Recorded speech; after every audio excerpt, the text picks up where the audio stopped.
Good morning সবাইকে। আজকে আমি আর প্রোগ্রামিং এর একটি ইন্টারেস্টিং পার্ট নিয়ে আলোচনা করব। সেটা কি হচ্ছে? মার্স এবং অ্যাপেন্ড। ধরুন, আমার কাছে একটি ডাটা সেট আছে। এটা হচ্ছে আমাদের ডাটা সেট। এখানে এই ডাটার সাথে আমি এখানে 10টা ডাটা সেট একজন এন্ট্রি করছে, আর একজন এন্ট্রি করছে ধরুন এই 5টা। এই কটা একই আইডি, দেখুন আইডি কিন্তু একই, এখানে একই আইডি। বাট এইটা একজন এন্ট্রি করেছে একটা কোশ্চেনের, আর এটা একটা। এখন এই দুইটা বা মার্চ করতে হবে, এখানেও 10টা এখানেও 10টা। 10টা থাকতেই হবে, নট নেসেসারি। শুধু একটা জিনিস আমাদের শিওর হতে হবে, এই আইডিটা যেন ইউনিক হয়। ইউনিক না হলে যে কোনো সমস্যা হবে তা না কিন্তু। তবে মার্চ করার জন্য আমাদের আইডিটা ইউনিক। ইউনিকনেস চেক করার আরো অনেক টুলস আছে, এটা আমি পরে একসময় আলোচনা করব। এইটা এখন আমাদের মার্চ করতে হবে, দুইটা ডাটা মার্চ করতে হবে। এখানে আছে এখানে ধরেন আছে, আইডিটা বাদ দিলে পারে আপনার আছে 15টা, আর এইখানে আপনার আছে 6টা। এই 15 আর 6 হচ্ছে আমার 21টা। এটা এই করে মার্চ করতে হবে। মাথায় রাখতে হবে এই আইডিটা যাতে সেম ফরম্যাট থাকে। এখানে 1 2 3 এভাবে আছে, এখানে 1 2 3 আপ টু থেকে। এবং এই যে আমাদের ভেরিয়েবল নেম, এটাও কিন্তু সেম থাকা উচিত। প্রথম কথা হচ্ছে কি, আমাদের ডাটাগুলো রিড করতে হবে। এক্সেলে ডাটা আছে এক্সেলে, তাহলে এক্সেল ডাটা রিড করার জন্য আমাদের দরকার হচ্ছে কি, library read, sorry, read Excel. এরপর আরেকটা লাইব্রেরি আমার দরকার, লাইব্রেরি টেডিভার্স, টি টিডিভার্স টিডিভার্স। এরপরে প্রথম কাজ হচ্ছে আমাদের ডাটাগুলো রিড করবো, আপলোড করবো। এখানে এখানে নেবো আমি এটা মেইন ডাটা, আর এটাকে আমি অ্যাপেন্ড করব, এবং এটাকে আমি মার্জ করবো। এই 3টা ডাটা আমি আপলোড করব। তবে এই 3 ডাটা আপনি ডাউনলোড করবেন কোথায় করবেন? আমার ভিডিও ডেসক্রিপশনে কিছু লিঙ্ক দেওয়া আছে, সেই লিঙ্কে ক্লিক করলেই ডাটাগুলো ডাউনলোড হয়ে যাবে। তাহলে আমি এখন মাই ডেটা ওয়ান নামে একটা আমি ইয়া করবো। আচ্ছা, এগুলো সব আগে আমি ক্লিন করি। কি করব? Read Excel. ওকে, ডাটা কোথায় আছে? ডাটা আছে আমার ডি ড্রাইভে। আমি আগেই বলেছি আমি সম্পূর্ণ ডাটা ডি ড্রাইভে রাখতেছি। আমার সুবিধা, ডি ডি ড্রাইভে একটা এবিসি ফোল্ডার করেছি, সেই ফোল্ডারের মধ্যে আছে। কি নামে আছে? কি নামে আছে? দেখুন, এই ডেটা মেইন। এখানে data main dot Excel, XLS। এই অর্থাৎ আমার এখান থেকে, আমি এইখান থেকে সম্পূর্ণ এখানে রিনেম করব। রিনেম করে এই সবগুলো কপি করব, এইটুক সবগুলো কপি করে নিয়ে যাব। এই কপি করে নিয়ে আমি এখানে পেস্ট করতেছি, পেস্ট করতেছি। সিমিলারলি সিমিলারলি আমি মাই ডেটা টু কে আমি করব কি, এটা রিড এক্সেল।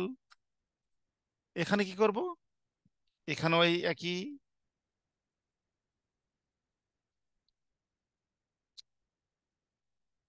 এবিসি। এর কোনটা নেবো? এর পরেরটা আনবো, ধরেন মার্স। যেটা মার্স করব সেটাকে আমি নিয়ে আসবো। এরপরেও my data three read Excel.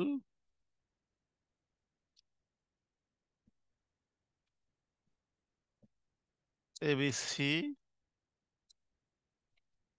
এটা আনবো কি তারপরেরটা। কপি করে নিয়ে আসতেছি কিন্তু ওখান থেকে। এই দেখুন, এটা আমি এখন এইগুলো রান করবো, এই একটা একটা রান করি। যদি প্যাকেজ ইনস্টল না থাকে ইনস্টল করে নেবেন। আর কিভাবে ডাটা আপলোড করে রিড করাতে হয়, কিভাবে ডাটা ম্যানেজমেন্ট করতে হয়, সবগুলো ভিডিও আমার আছে, আপনারা সেখান থেকে নিয়ে নেবেন। এই যে তিনটা ডাটা আমি এখানে রিড করলাম, এটা হচ্ছে আমার মেন ডাটা। এখানে 10টা আইডি আছে, আর এইখানে আছে আরো 10টা আইডি প্লাস এগুলো সেম, আইডিটা সেম আছে। এবং আরেকটা আছে, এগুলো হচ্ছে আমি অ্যাপেন্ড করব, 5টা আছে। 1 নম্বরের ভেরিয়েবল এবং 3 নম্বর ভেরিয়েবল সেম, অর্থাৎ এগুলো অ্যাপেন্ড হবে। অ্যাপেন্ড মানে নিচ থেকে যোগ হবে। প্রথম কথা হচ্ছে ডাটা মার্জ করব। ডাটা মার্জ করে আমি একটা নাম দিয়ে দেব, মাই ডাটা 10 নামে একটা ডাটা করব। কি করব? সহজ হিসাব। এম ও আরেকটা জিনিস, এ মার্জের কারণে আমাদের হয়তো বা কোনো একটা প্যাকেজ লাগতে পারে। দেখি, আগে আমরা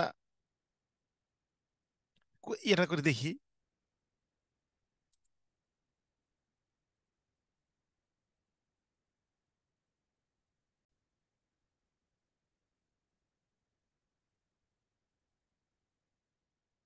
মার্জ করব কাকে? মার্জ করব হচ্ছে এইটাকে এবং এইটাকে। এখন by by dot x, by dot x. তাহলে এটার আইডি কি দেখেন, এটা আইডি আমি 1 নম্বরটা দেখে নিই। আচ্ছা, আমি সবগুলো আবার ইয়া করি, আমি সবগুলো আবার মেইন আইডি, এটা হচ্ছে মেন আইডি। আমি এটা মেন আইডিটা নিব এবং কমা দিয়ে বাই ডট ওয়াই। ওয়াই মানে আমি এই যে যে 2 নম্বর ডাটা সেট, এটার এটার হলো মেন আইডি আমাদের, যেটা যে আইডি দ্বারা আমি মার্জ করব, অর্থাৎ দুইটা সময় একই হবে, মেন আইডি। এখন অল হচ্ছে, অল হচ্ছে ট্রু। অল ট্রু কেন দিলাম? কারণ হচ্ছে কি, অনেক সময় আমাদের এইটার অবজারভেশন এবং এটার অবজারভেশন সমান নাও হতে পারে। তো সমান হোক আর না হোক সবগুলোই চলে আসবে, এই জন্য আমি অল আর ট্রু দিলাম। এখন আমি এখানে যদি রান দেই, এই দেখুন এখানে একটা, এইখানে একটা দেখুন মাই ডেটা নামে একটা, মাই ডেটা নামে একটা কিন্তু তৈরি হয়ে গেছে। এই দেখুন মাই ডেটা নামে একটা কিন্তু ফুল ফাইল তৈরি হয়েছে। এখানে আমি যদি যাই, দেখুন এই যে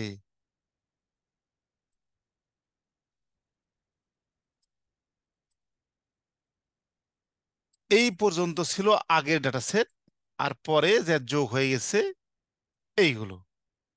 তাহলে এইভাবে আমরা অতি সহজে ডাটাকে মার্জ করতে পারি। এই দেখুন এখানে 10টা আছে, 10টা মার্জ হয়ে গেছে। আচ্ছা, এমন হতে পারে যে এই যে দুইটা ডাটা সেটে, এই দুইটা ডাটা সেটে এমন হতে পারে যে এখানে 10টা না 8টা আছে। কি হতে, আচ্ছা আমি দেখি। ধরুন এই যে মার্জ, এখানে এখানে 10টা না, এখানে আছে আপনার 8টা। এই দুটো আমি ডিলিট করতাম, এই দুটো আমি ডিলিট করি, ডিলিট করে দিলাম। ডিলিট করার পর যদি আমি আবার যাই, সব মুছে ফেলে দিলাম। দেখুন আবার যদি আমি যাই,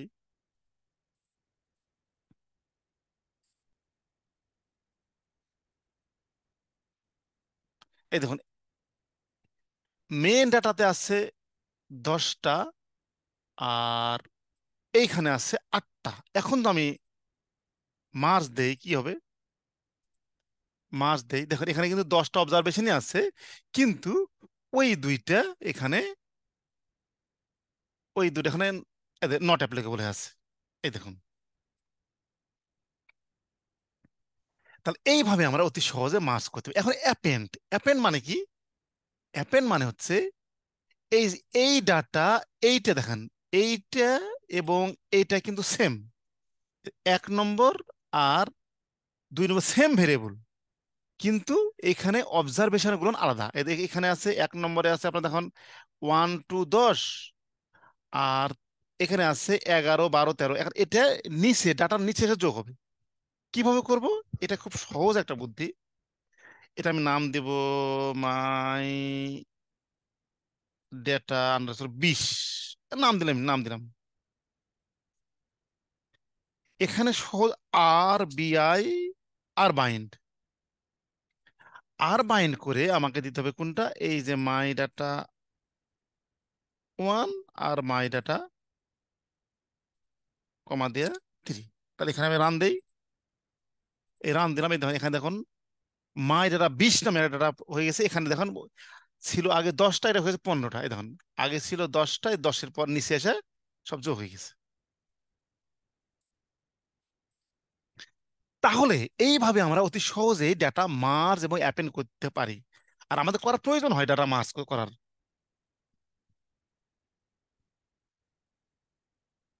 এই হচ্ছে আমার আর কোড, এই হচ্ছে আমার আর কোড। সবাইকে অসংখ্য ধন্যবাদ।